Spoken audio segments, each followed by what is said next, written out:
Spoštovane in spoštovani, malo besed z veliko težjo.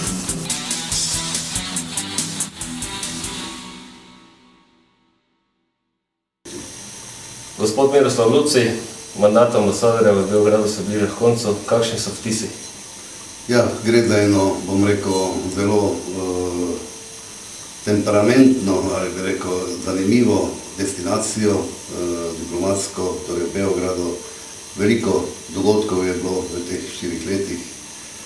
Srbija je doživljala notranje politične spremembe. Srbija je v tem času doživela tudi manjše odcepitve, torej prišlo je do odcepitve Kosova oziroma osamosvojitve Kosova. Črna Gora se je iz te federacije bivše izključila, tako da je bilo kar precej tudi, bom rekel, neprijetnih dogajanj, zlasti v lanskem letu, ko je prišlo tudi do priznanja Kosova strani naše države. Vendar so se zadeve s časoma uredile, tako da v letošnjem letu beležimo številne obiske, tudi na najvišji ravni. Politični odnosi se normalizirajo, bom rekel, so na zelo visokem nivoju. Sicer pa gospodarski, kulturni, prijateljski odnosi pa niso nikoli zamrli. Kakšna je primerjava med biti župan na Ptuju, biti poslanec v Sloveniji in biti ambasador v Beogradu in tudi v Romuniji?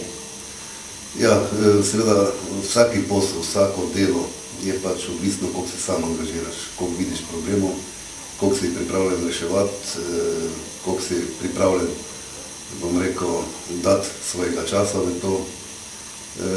Obe funkcije, tako, ali pa vse 3 funkcije, tako poslanska, županska in tudi diplomatska, so zahtevne funkcije. Konec koncev, če govorimo o funkciji ambasadorja oziroma veleposlanika, je seveda predstavljaš državo Slovenijo in temu primerno se moraš obnašati. Temu primerno moraš žrtvovati tudi svojega časa.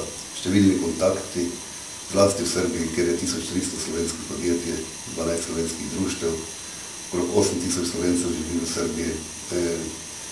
Številni nerešeni problemi še, ki jih prav zdaj rešujemo, tako da je to zahtevno. Županstvo je bilo pa tako, kot je bilo pri meni poznano, torej določeni projekti, večina jih je bila sprejalnika slabovoljne, nekatere, sicer ki so bili še v mojem času začeti, so bili končani potem. V parlamentu pa je pač zelo važno, koliko veš sodelovati, če si v opoziciji ali poziciji z vlado, z ministri, z kolegi poslanci in v kolikor meri ti je sposobnost oziroma možnost dana, da najdeš neko sodelovanje oziroma soglasje njihovo za tiste projekte, ki si jih sam zastaviš. Načrti za obdobje po preteku ambasadorske funkcije?